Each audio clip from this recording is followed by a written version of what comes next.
Well, hello and welcome back, and today we're going to look at the Brymen I forgot the part number, EEVBlog model. We'll just call it the EEVBlog model. 235 I think it is. Yes, it's the 235. And we're taking some special considerations here into effect, and basically kind of curious what's going on in here. That buzzing sound that just driving me nuts. So let me go over a few things here. What you have to take it apart is, of course, remove your battery cage first. Don't worry, the screw won't get lost. It'll stay there. Remove a battery or both if you don't feel safe with just a battery, but you don't want these contacts hitting anything on the way off. So a battery or both battery, because these springs actually provide the power to the PCB board here. So I chose to remove a battery, but you can remove both either way. And same nice type of self-tapping screws that just will not come out of the case. You won't lose those either. Perfect. Now let's take a look at some of the screws that we have here. We have one screw here, one screw at the top here, and another screw. Where'd it go? Where'd it go? I got three up top. Oh, there it is. One screw above the speaker right here. There's your three up top. Nope, JP1, an actual jumper. Wonder what it resets. Of course, your speaker and a bunch of capacitors, you know, the tantalum kind, the kind that like to blow up in your face and stuff. Nice thick metal resistor going on there. You got your shunt. All your protection seems to be under this second board here. And the hidden screws. Now here's the catch. Underneath the 10 amp fuse is hidden screw number 1. Underneath the 1000 volt 400 milliamp fuse is hidden screw number 2. And the tricky screw of them all, hidden screw number 3. It's over here inside, right there, under the riser board. That's right, I said under the riser board. It's a tricky one. And the only way to really get to the tricky one is, well, there's two riser boards actually connecting this. There's also two solid wires soldered connected here. And there's one wire that has a little bit of give and play because they had to go around the fuse here to the jack. So your two solid wires, you have a solid wire here. And the nice thing is it's not really soldered into a through hole or anything. It's actually just running the side of the PCB and then connecting to the trace to the jack. Same thing with this one here. This one looks a lot easier to probably get undone if you had to choose between the two. This one seems to be the easier one to undo. And same thing, just soldered on the corner, on the actual corner outside of the board.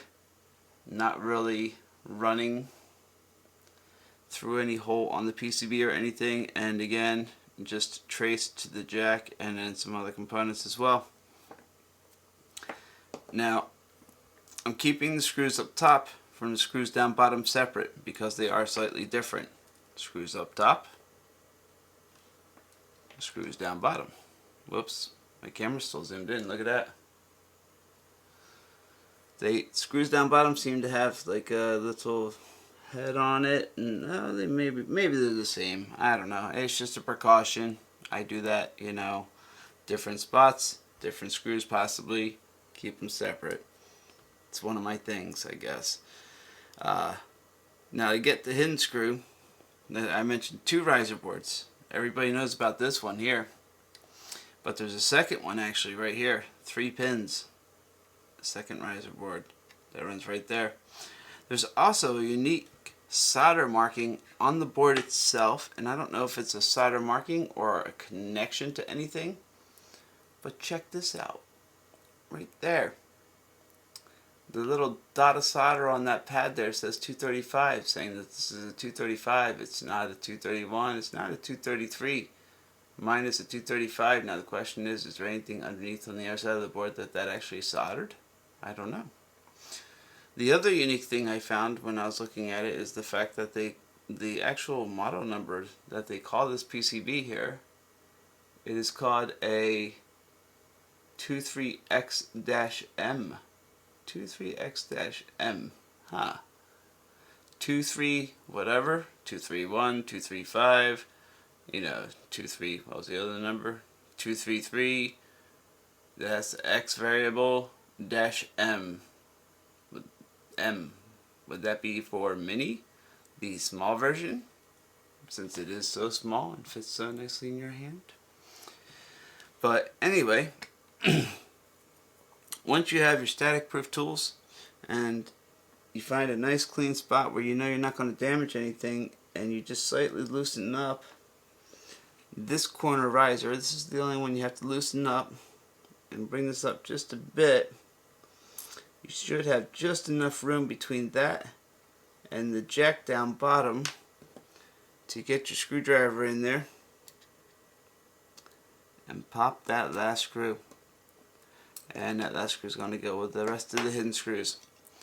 Once you have that last screw, there should be no need to unsolder anything. We should just be able to lift,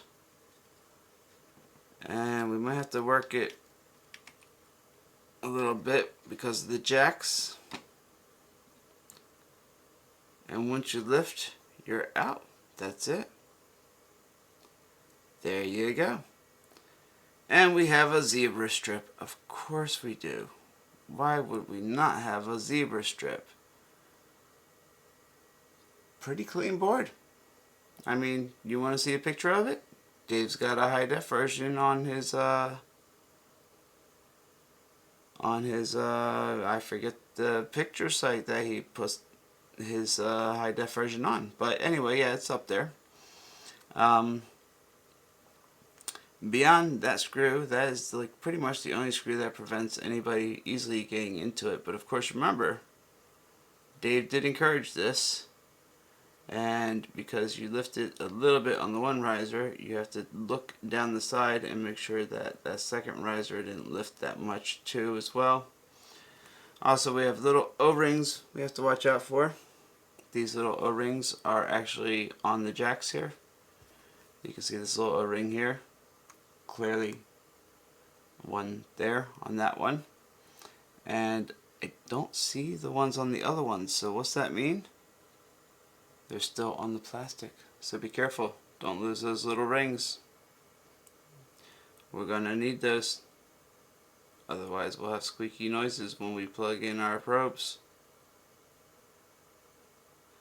I'm just going to drop my O-rings back down in here. My interest is that LCD. That is basically my interest, so I'm going to pull these off real quick and drop these down. And I may be replacing this last screw here, this pain in the buttock screw, the Phillips screw under the PCB board. It may be getting replaced when I reassemble this with nothing but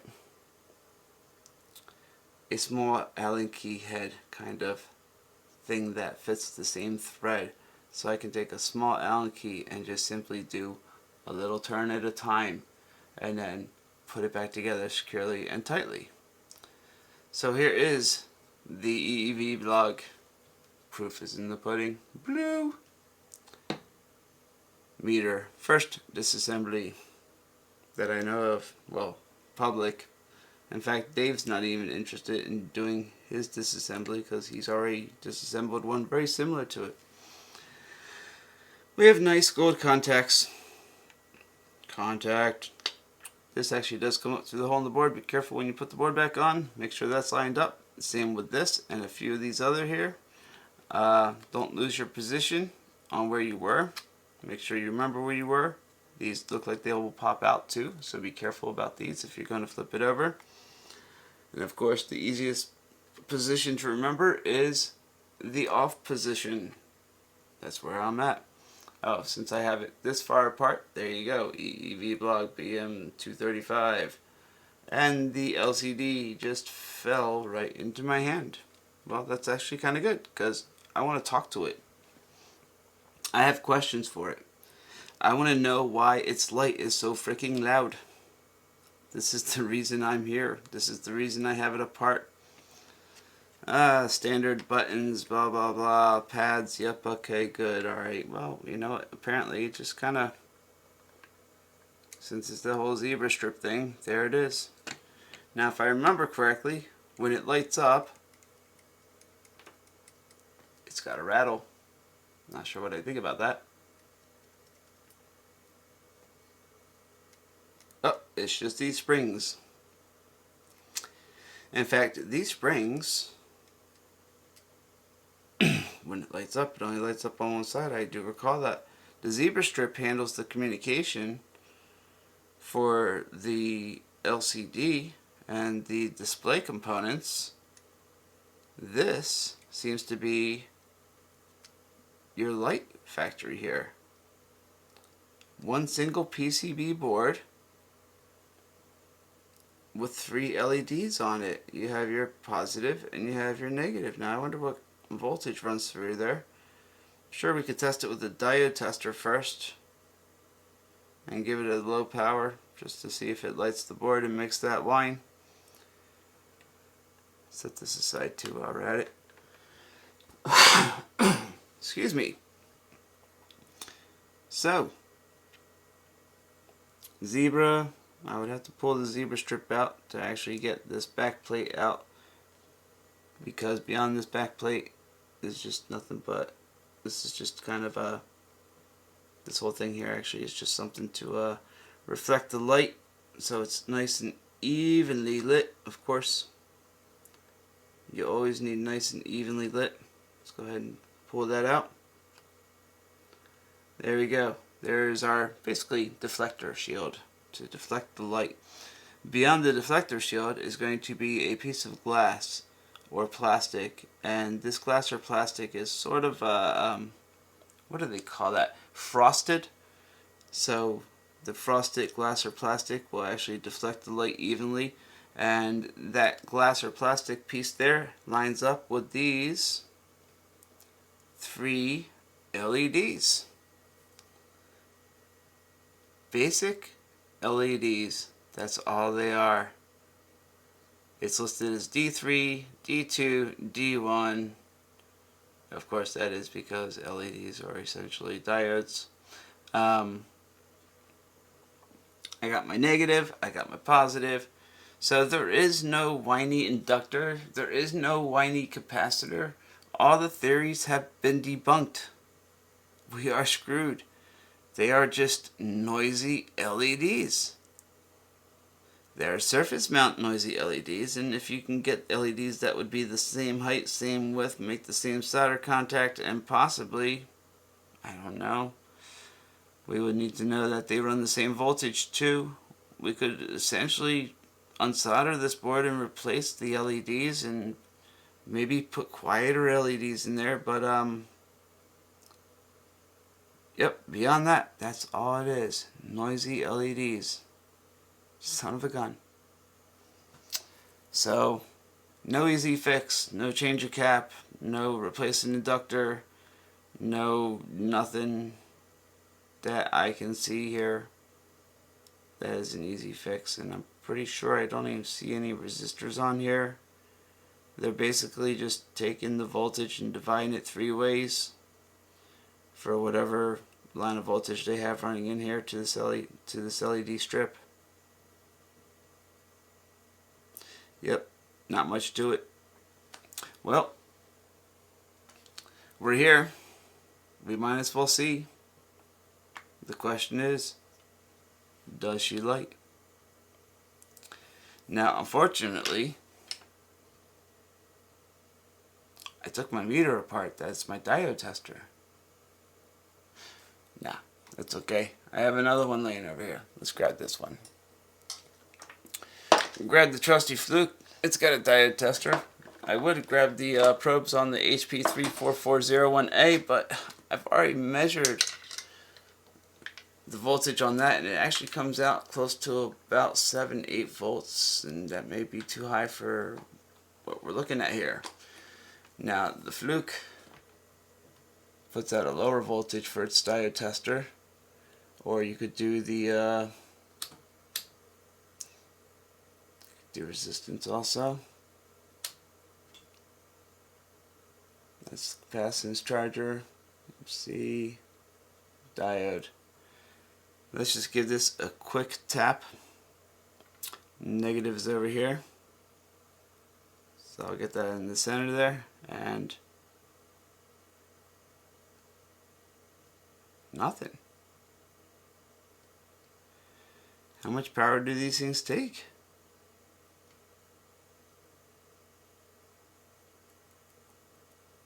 I am surprised. That would normally light it up. Now these white circuit boards, it's really hard to see the darn traces on these things. It really is. Alright, let's double check some things here real quick. Always have more than one multimeter around. That's for sure.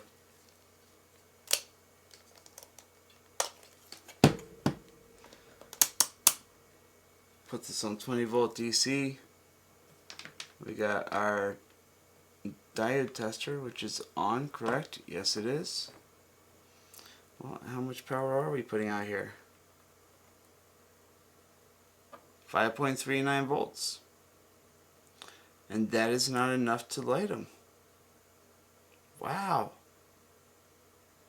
Didn't expect that. This whole thing runs off of 3 volts, 2 AA batteries. Okay, alkalines possibly closer to 4.1 volts. Because alkalines are always charged higher than 1.5. But, again, I know conversions, step-ups, everything else. Let's reverse the role here. Let's go backwards. Let me measure the voltage on this diode tester and see what this one does. You know, contivity also provides voltage. Let's see what we have here. Well, that's only 3 volts. That's lower than what the diode tester was running. And that's backwards. I'm looking at the plus, and I know I'm going backwards there.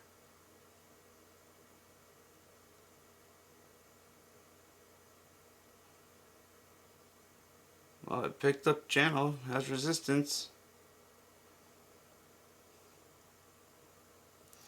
At 3 volts, we could always just tap it. Nope, nothing.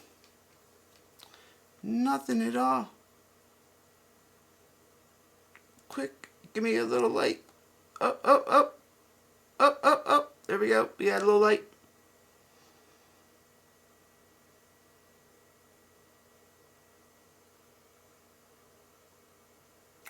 Are they really that noisy? I am not full power here. Looks like they're going to take a little bit more than, actually they look like they might be dual LEDs. There might be 2 LEDs in each one of these little blocks here.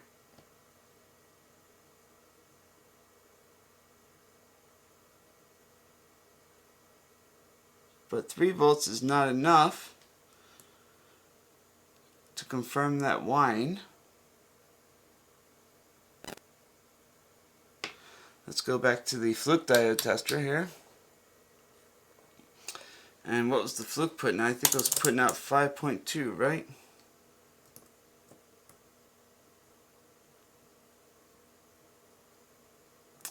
Darn it.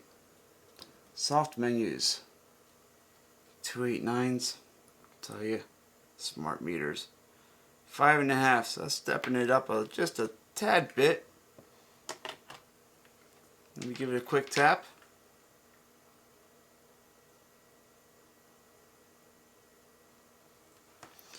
It looks like, I don't remember which way I was just holding the other probes.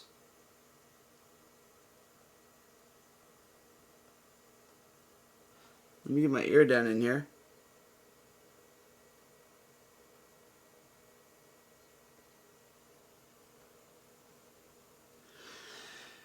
Yes, I am hearing the whine a little bit.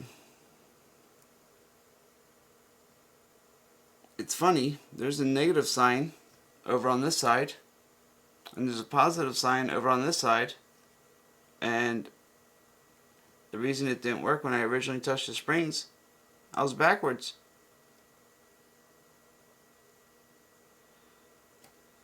So yeah, okay. 5.5 volts is not enough to make the whine. It's not nearly as bright. There is a part number on here. A BM235. It is 12VD. Or is that 12VO? 12V0 dash, well, BM23X-LED 2009-003A-1020 with a 12V0, I think, besides the plus and minus, which are backwards, and then the D1, D2, and D3 markings on the board. And then on the back we also again have a D2, a D1 on the pads. So this could essentially take 2 more LEDs. Yeah, it could do a bi-directional lighting for whatever reason it would do that. I don't know. But 6 volts is not enough. They take more.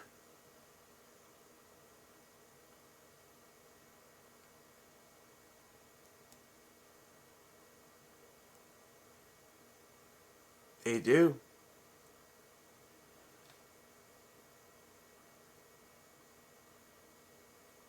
See if I can just kind of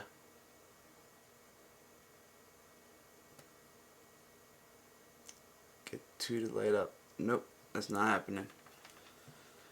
Maybe the continuity markings were for the LEDs individually. Nope, that's not happening either. Alright. Alright, well, 6 volts. How much more do we want to give it? That's a good question. I have a 5 volt rail, I have a 10 volt rail. I could throw it 10. It's a very low current 10. I do know that. Let's see. Then I have that meter that I just got done fixing, so for whatever it's doing. Oh, you know what? That's right. The HP bench actually throws out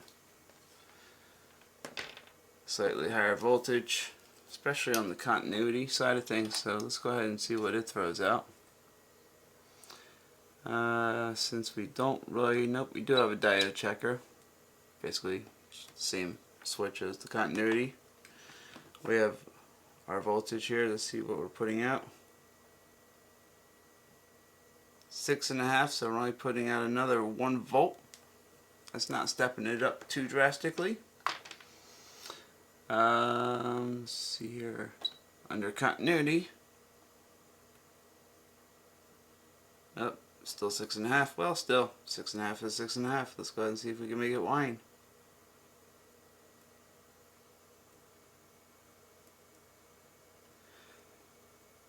I can't make it whine.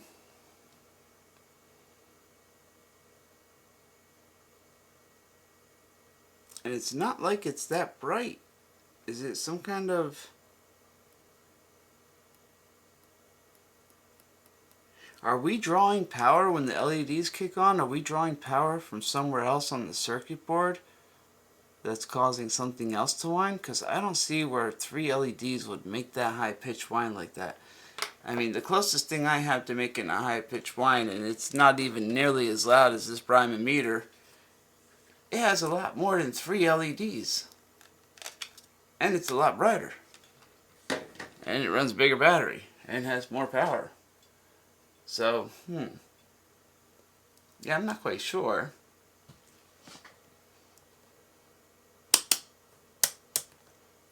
what I can do to determine whether that winding is actually coming from. Let's check out this X-Tech. X-Tech I've never really cared for too much, so who knows, maybe they overpower their diodes.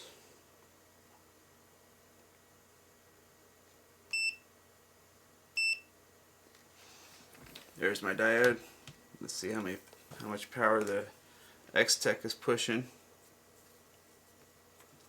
And of course I got my caps on here. Get these things off here.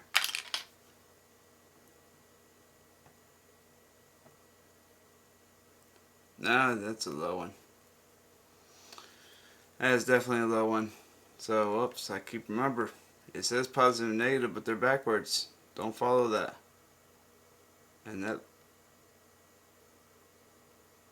lights it up really low at 3 volts. I'm trying to get a certain voltage. Maybe they're underpowering it, and that's causing the whine. That's kind of what I'm looking for. But I'm basically going to have to hook up my calibration process thingy meter that I'm supposed to be doing a review on and kind of step up the voltage a little bit at a time until we get to a certain point. And maybe we'll hear it, maybe we won't. It's kind of one of those deals. It looks like I have no choice. Let's go ahead and do that. We shall start off with, well, that doesn't really work. Oh, this one does. Okay. Here's our posi. Now I just need our negi.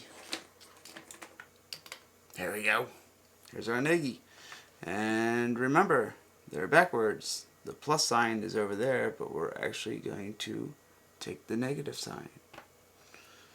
And the negative sign is over on this side, but we're going to connect the positive to it. And then we're just going to take all these other meters and get them out of my way. The only one without a timer. Make sure you shut that one off. Every other meter I have turns itself off, and this one, I don't know if this one has an auto turn off. I didn't check, actually. I don't think I read anywhere in the manual that it said it had an auto turn off, but luckily this was sent to me broken for a review, and I took it apart and it's half fixed. The annoying part that I realized that was broken is now fixed. The other part, well, I still need to take it apart a second time, but I shouldn't be fixing something to do a review on it. That's just sort of annoying. Beep. Alright, bring that cord over under, like so. And let's see what we got here. Milliamp, millivolts. Are we going voltage or are we going millivolt first? Now, well, we're already putting voltage through, so we can probably do voltage. But let me switch over to millivolt real quick. And we'll do output. That's the problem. This thing has a swing on it. I remember that.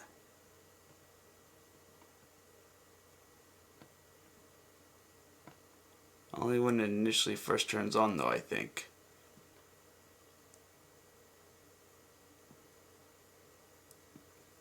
We're going to have to do voltage. Let's turn that off, go back over to voltage. Turn it on and hope it doesn't put too much in. In fact, you know what? Let's do that.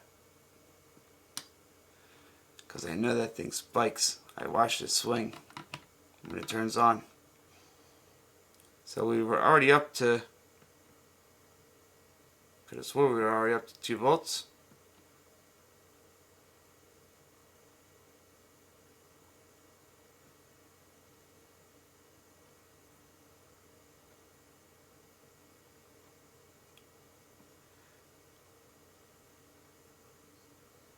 Well, it looks like I might be the first person to not have a windy backlight, because I may not have a backlight anymore. Now I have to decide if I'm going to release this video.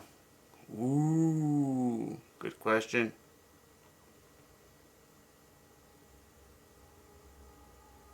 One volt really took those out? Seriously?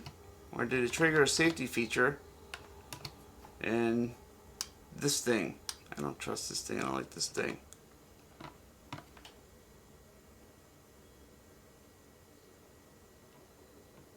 And 7/10 of a volt.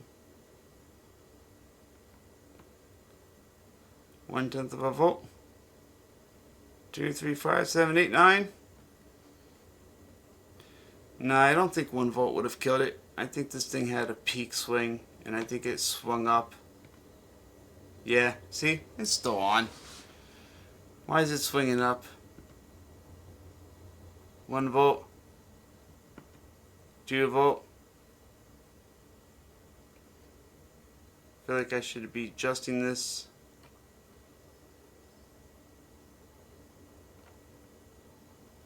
A little at a time here. In fact, I kind of feel like I should be adjusting it this way. And then just kind of tap in here. Aha! There we go. That's a much safer way. I just do not trust this thing right now. I watched, yeah. I was monitoring it, I was logging it, and it swings. So 3.2 volts seems to be pretty bright. We definitely have brightness, but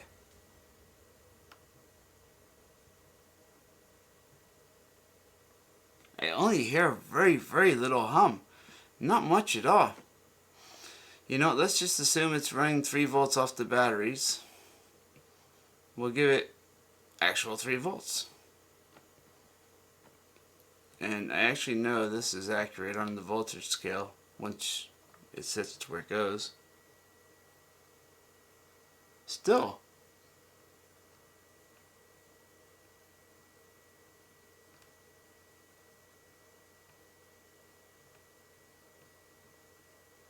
I'm just barely starting to hear that whine. I really am. 2 volts don't light it. 3 volts does. Where does it start to light it at?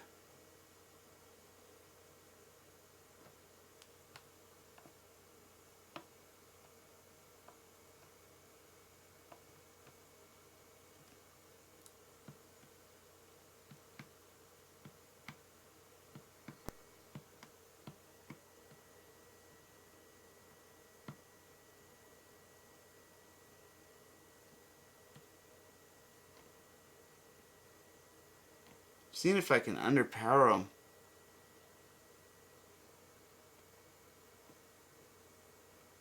If that's what's causing the whine. I don't hear it though. And now I'm pretty sure that's way too dim. 2.48 volts seems to be looking way too dim there. Let me bring it back up to, let's go, we were at 2.6. Let's go to 2.7.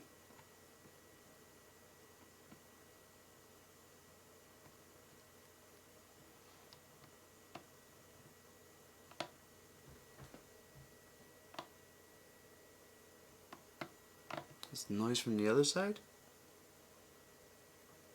Nope, no noise. I hear no noise. We all assumed it was the light. Maybe it's not the light. Ooh. Alright, 2.7 is not doing it.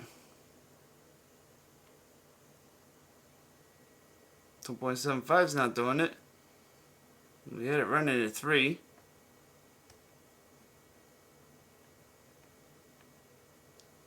No noise at 2.8.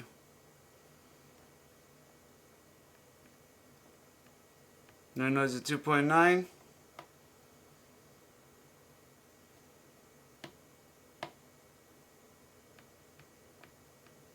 There's 3. No whine.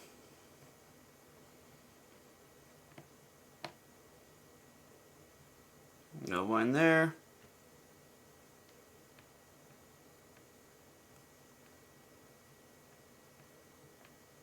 I'm just not hearing it.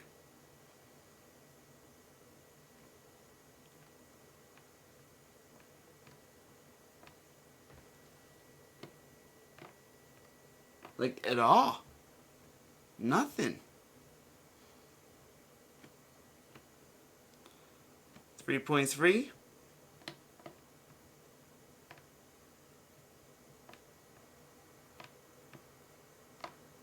I'm ready to put the batteries in here without the light, run the leads off it, and find out how much voltage this thing's giving it when you trigger the light.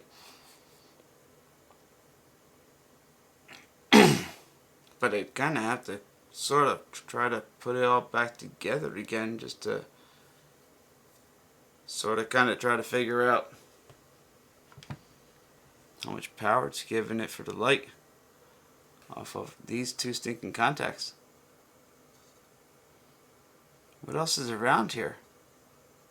Are you seeing what I'm seeing? What is that? One big inductor. And look, it runs directly to the LED contacts here. Oh, is it? Can it be? Are you serious? That's the thing making all the noise, huh?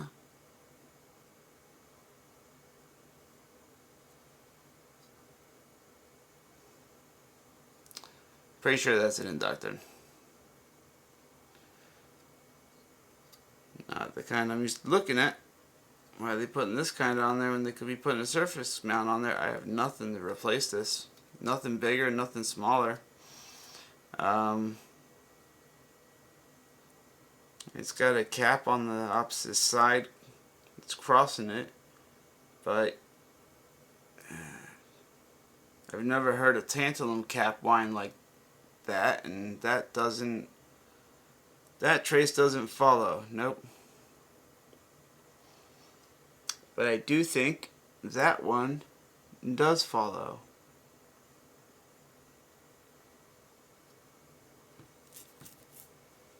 Well, let's turn this off. We know the LEDs don't make noise. It's gotta be that stinking inductor. That thing right there. That's gotta be it. There's nothing else that makes sense. But what to replace it with, I don't know. That's a Dave Jones question. That's a reverse engineering question. The guy that can open up a multimeter and go, oh, well, this does this and that and this, and oh, I see what they're doing here, and pff, there it is. Yeah, that's definitely a him question, not a me question. So, for a me question, my question is, how do you put it back together? That's a me question. For the him question, well, I gotta remember, was this sitting on that corner? Or was this sitting on the other corner? Ah, darn it. There's a notch in here somewhere. Where's the notchies? Can't see. Clear plastic and bright lights just kind of make everything blend together. I might have to stop the video and rewind it just to go back and double check my own video. Nope, there's the notchies. Okay.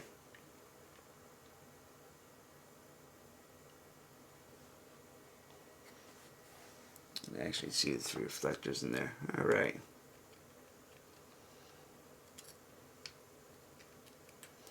So we're going to put the LED back in there. Put this back in up against that zebra strip there. And remember to take that deflector, it needs to be perfectly squared because it needs to fit inside of this piece that you're putting on here. There's a good chance that deflector may also be glass too, so also be careful, don't force it. I didn't check it, I didn't pull it out to see if it was glass, plastic, or whatever it was. Keep your fingers off the zebra strip. Do not get your fingerprints on that zebra strip. You will just be asking for trouble later. And as far as what causes that whiny noise, I'm going to go with the inductor. Now somebody else can figure out what to replace that with. because I've done way too many videos today as it is. Let me see here. Which one am I facing? Left, right, you're toothless. Then you see, okay, that little fuse goes on that side. This goes over to there. This goes over to there. Boom. Alright. You go down in here like so. There you go. Thank you. You're looking pretty. Alright. Remember, rubber gaskets. I put mine back on, so be careful. Don't go flipping the board and just throwing it back in. Those rubber gaskets will run away from you, but you also don't want your switch to run away from you.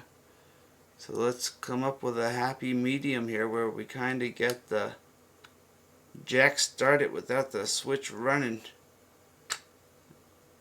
And set her in. There we go. That's a happy medium. I like it. Looks good to me. The switch is back out. We're back in off position. We are in off position. Perfect. Good. Yep. Alright. Next, I'm going to start with not that bit, but this bit, because I want to start with the screws. Oh, that's right. I grabbed the non-magnetic screwdriver. The screws that hide under the fuse. These are the guys I'm going to put in there first. I wonder if the meter will really miss that one screw under the riser. Now, I already have a video out there that's going to be published on YouTube, so that video basically is going to be the whole me referencing it tomorrow and rechecking all the settings and everything to make sure I didn't screw up anything on the calibration. It's the only way I'm going to be able to do that. But since I already had a video and I already checked the microvolts, the millivolts, the microamps, the milliamps, and everything else, I figured I pretty much have it well documented.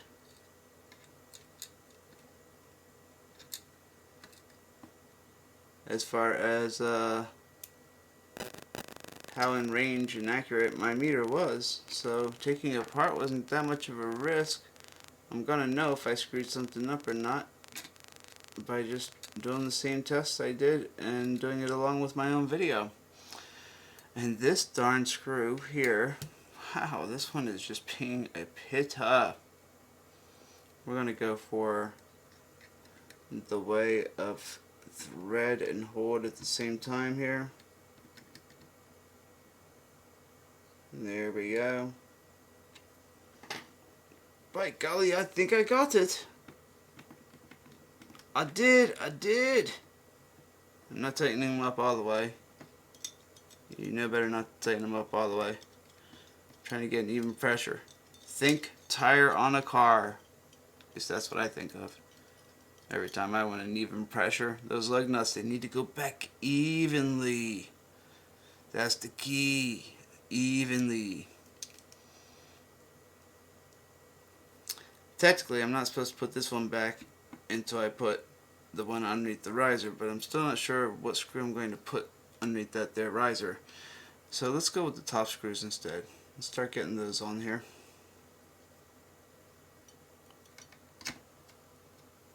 Because that was kind of a pain in the butt to get in there and do that. Now, I've already taken apart one Brymen before in the past, and it also had a riser board, and it had plastic sheets to help along with the blast protection, like these plastic sheet dividers, and they fell out and you had to figure out how to put them back in the puzzle and make sure they were right and all kinds of stuff. And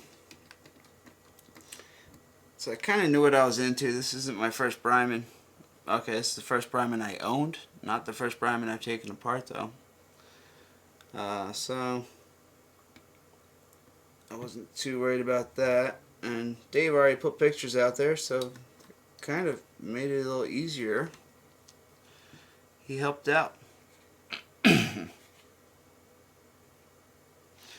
Alright, so we're down to 2 screws. And do I screw or do I not screw? That is the question. Lift the riser slowly. To do this, remember, remove screw here. Otherwise you will break board where high voltage slots are. Choose smaller head screwdriver to be more convenient to get in there. I know I said I was going to originally put a screw with some sort of Allen key head on there, but oh man, it's late. I'm tired. Let's see if I can just get this started at least on a slight trickery of an angle with that self-tapping thingy. Whoops. I may have put that in. Nope, wrong angle. Pull that out a little bit. I'm going in crooked. It's going in crooked. Alright, try again.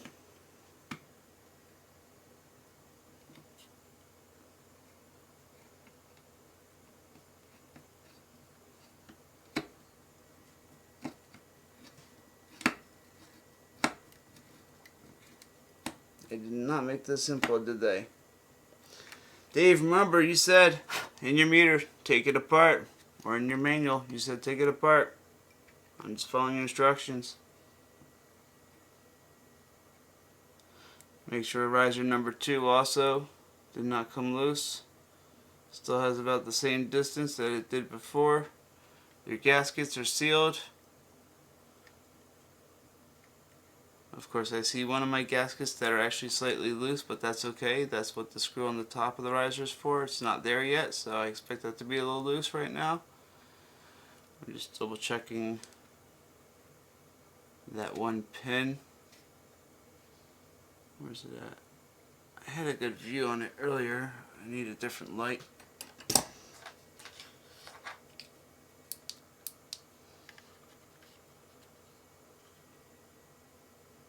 Alright, we're good.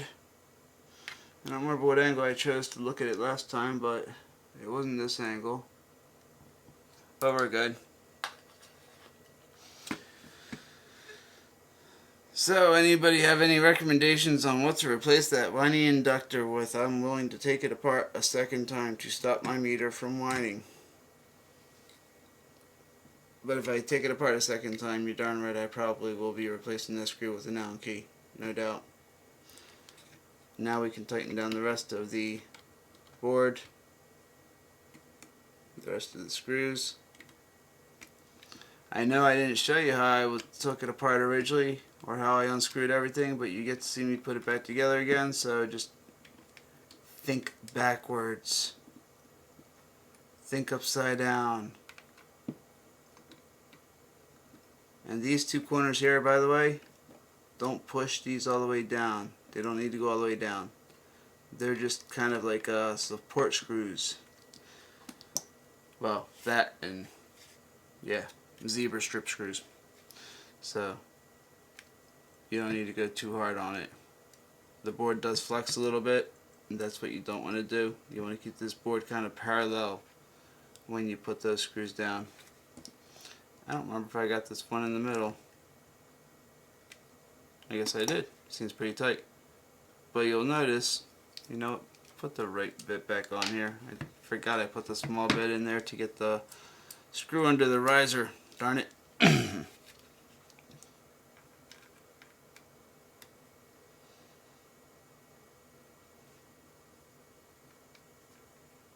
want to watch how much that board flexes. Be careful with that. That's what I'm looking for.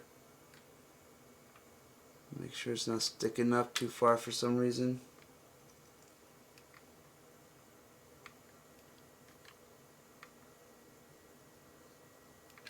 Alright, there we go. I believe we are good. So let's go ahead and get some fuses. Start off with a 400 milliamp fuse for a 600 milliamp rating. Yes, that's me scratching my chin. And then we'll move over to here to the big bus fuse, 1000 volt DMMB 11 amp, which is correct for the 10 amp, but they can take up to 20 amps, up to 30 seconds.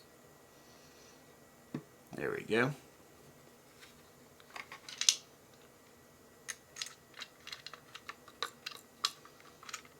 Guess this is what I should have done to begin with.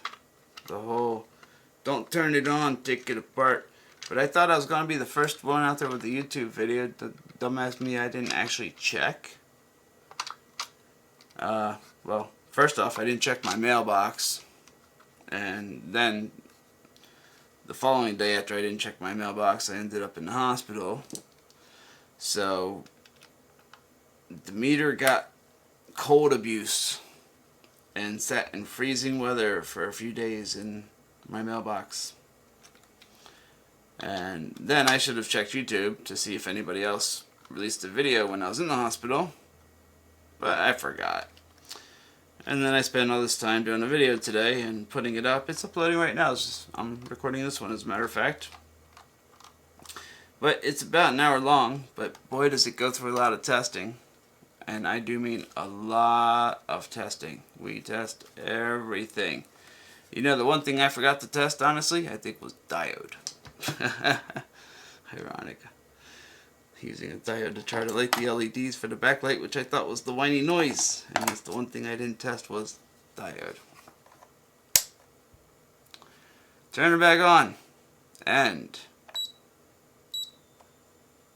there it is. The whine. It is that inductor. Yep. Let's do this. Okay. Pass. Let's throw, this feels like it's slightly off. Actually, is it? Did it overlap wrong? Let me loosen these screws up one more time. I think I might need to just kind of slide it a little bit to the right. Yep, it did slide a little bit. Okay, I got it. So even though there's sheaths they go in, they don't exactly line up perfectly. They give room for flex. Or room for screw up, I guess, for assemblers. Just felt like it wasn't quite lined up there. Like the integrity wasn't there perfectly. And, well, it wasn't. So, hi. How are you? Yep. You talking to me?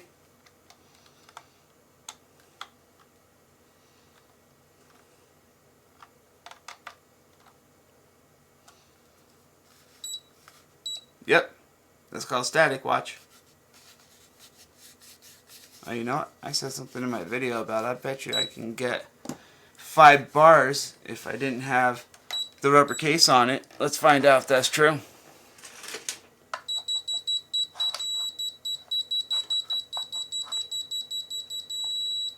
Oh, almost. Where is that antenna? Nope, it's definitely there.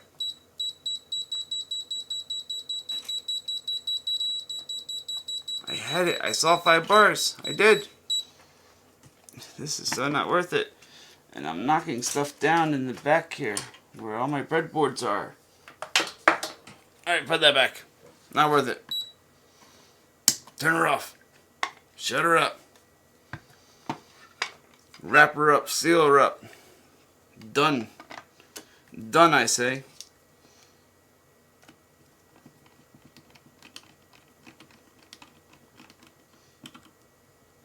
We'll run her through some quick ranges and some quick tests and make sure everything's okay.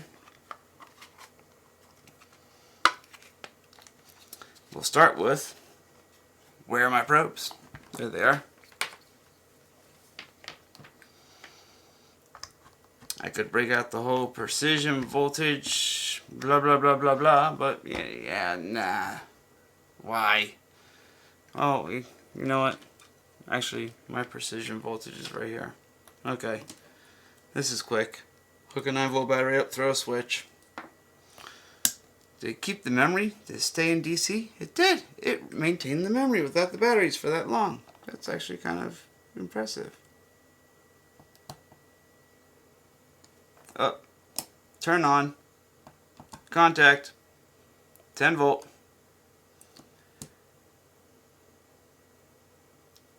5 volt. Still looks good there. Alright. Now that's the Quality Texas instrument. And let's go with the digital instrument, cheap put together Chinese box. 2.48, 2.499, 2.499, yep, that's right. 500244, rounded up to the 3, yep, that's right. Yep, I already know that's right. And yep, that's a round up also, that's right. Looks good to me there. Done, done. Voltage seems to be working a-okay. Check me capacitance. Which one was it again? I think it was this one.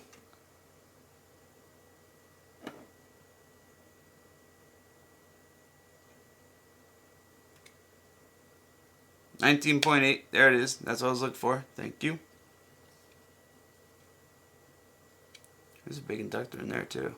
It was a 19.787 nanofarad read by a PM6306 Fluke at 10,000 hertz.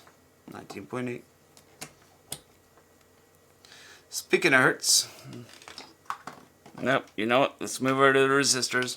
I got my resistors here. We'll go to the hertz later. Continuity. Have to check it because I took the LED apart.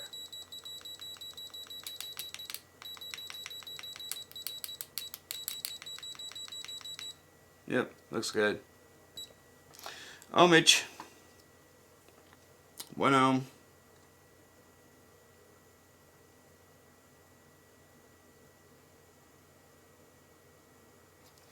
Alright, I can't check ohm with. I like these little gold banana connectors here. I just can't check ohm with them.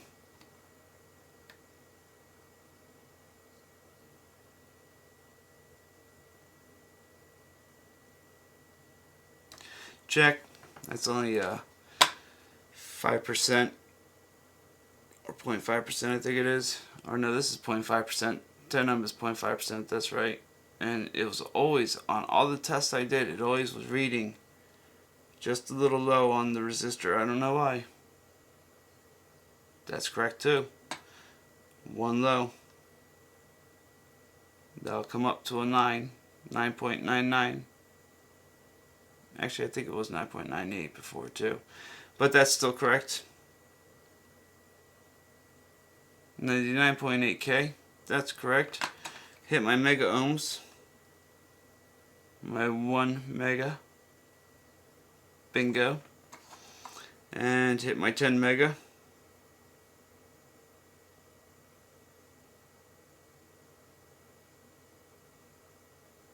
Done. Resistor works. What else haven't we checked there? The microamps, the microvolts, and all that stuff. That's right. Okay. Bring this guy back over. Give me something to stand on since they forgot to ship it with a stand. And positive goes in there. We already know this thing spikes, so let's not do that. And we'll switch this over. Heck, let's put it to auto. Let's see what it says. Make sure my auto works. What do you detect? What do you detect? Come on, tell me.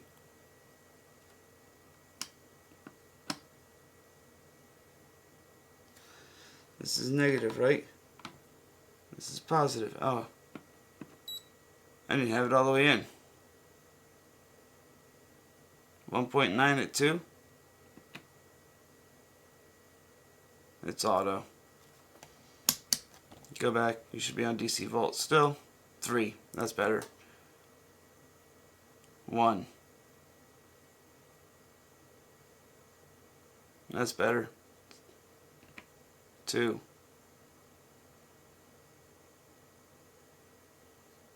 I'm happy there. Alright. What do we need? Millivolts.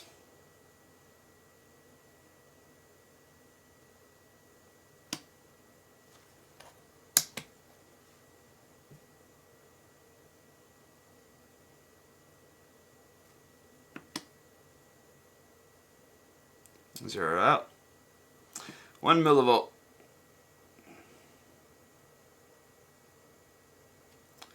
2 millivolt.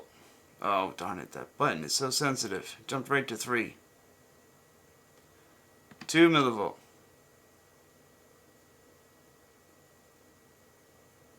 There you go. Now you can go to, I don't know, 1.12 millivolt. 72 millivolt. I think we're good. By golly, I think he's got it. Turn off the output. Change the comm jack. Let's go to microamps. The micro, yeah, that's right. Jack A, yep, okay. Change this over to here. Change this over to milliamp. That's duty cycle. Now, the first 3 on the milliamp don't work. Or the microamp, sorry. It's got an output problem. 2 is not going to work, 3 is not going to work, and when I hit 4, it's going to say 5. 4. 5. All systems check and go. Nothing broke during the teardown or the put back together. We seem to be perfectly fine. Perfect. So, change over to milliamp. And while we're on milliamp, let's go ahead and actually give it milliamp. 2.04 if I hit 2.05.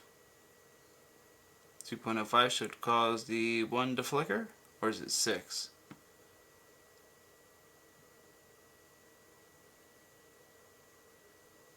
Come on, 1 flicker, 1 flicker, 1, 2, 0 flicker. Oh. Nah, it ticks a little higher. Not a big deal though.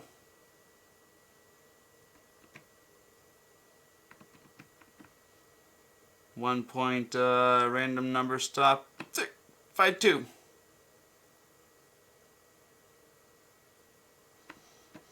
.52. We're still dead on. We're looking good. I'm happy. Now let's go ahead and change this over to amperage. Last thing we didn't check. Successful teardown and successful put back together.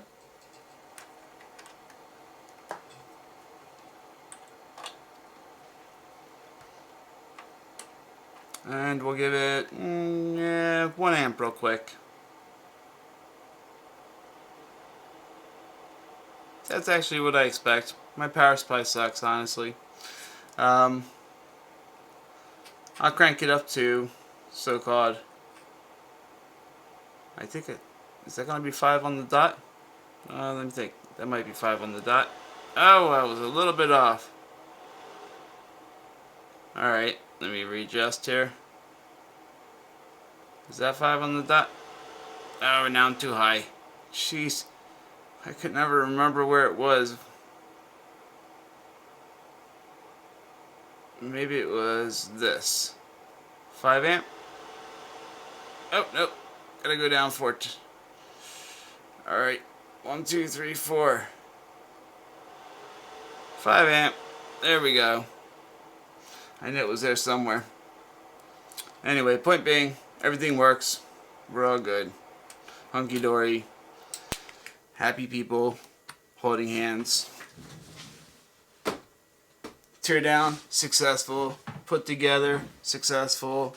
Reason for whiny inductor, identified, successful. Jack detection, successful.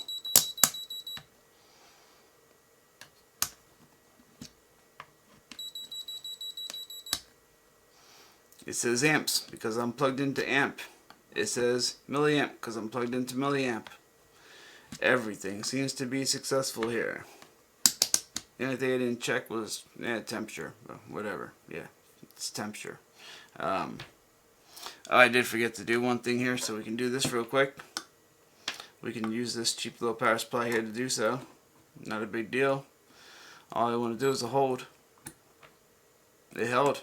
Alright. And while we're done doing that, let's do a record. Jump through the ranges. Make it beep as it changes. Alright.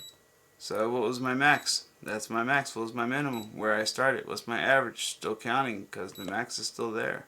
Let's screw up the average by pulling out.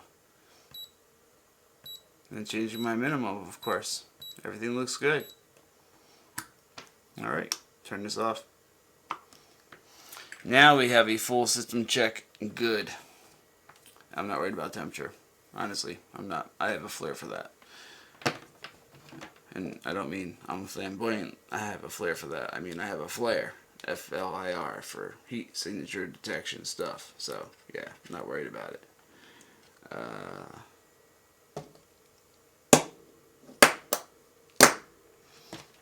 Clean up. And I guess I'll go post this raw. Just the way it is. Because, well, I can. And somebody else beat me to the first review video, even though it was kind of just a first impression and didn't go over all the features. Nobody has a public teardown, supposedly, so I'm gonna go do that. Thanks for watching. If you liked the video, please subscribe. I just realized it's an hour 7 minutes just for a half teardown put back together and testing. So how about I cut out the whole entire end of it, and I'll just tell you I tested everything. Trust me, it worked. And that will cut out about 25 minutes of me sitting here and boring you by testing stuff. You really don't want to know about that now, do you? We identified the noise inductor, and the inductor is actually there for some reason to provide power to 3 LEDs that are marked as diode on the circuit board with no type of support whatsoever as far as capacitance or resistance. They're just running straight voltage, straight power, right to it, done deal. And yep. It's a noisy guy. So, hang my probes up. Call it the night. What am I missing here? Oh yes, these guys. These guys go with this guy. That's right. Gotta make it look official. Put everything together.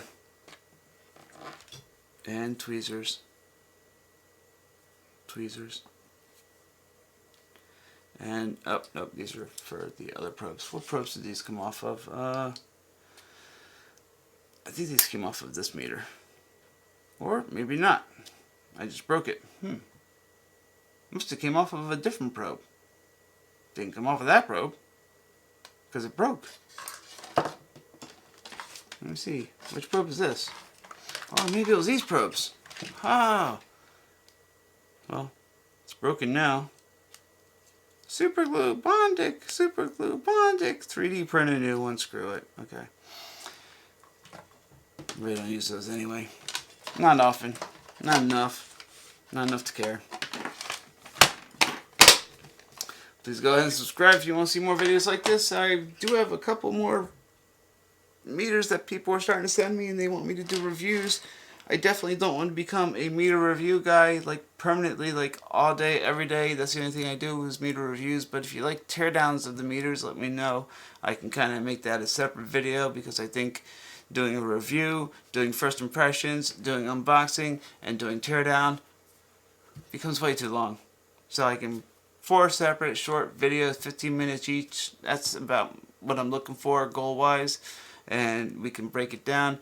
But it all depends on your feedback. What do you want? Do you want to see the teardown of the meters that I have to review? Or that I am reviewing, that people are sending to me? And no, I bought this one. This was not sent to me. I've talked to Dave, but not on a personal level. It's not like I'm Frankie. I'm not sitting in Australia in his lab doing an interview on his channel. But, you know. Or do you just want to see what are the main features of the meter? Or do you want to see What are the main features of the meter and what's inside of it? Do you even care about the unboxing and the little accessories and instruction manual and CD it might come with? Let me know what you think, because I'm starting to do more reviews in that direction, and I'm also going to try to stay away from, you know, alt meters all the time. So I'll be throwing in some of my own personal items in there as well to do reviews on, and try to keep my channel more balanced, I guess you could say. So please leave your feedback in the comments. No probe necessary. Go ahead and drop them. And I am active in the comments. I will reply to you. If you have any good ideas, go ahead and send me a private message even. Alright? Give me a thumbs up. Subscribe for future videos. And keep on tinkering.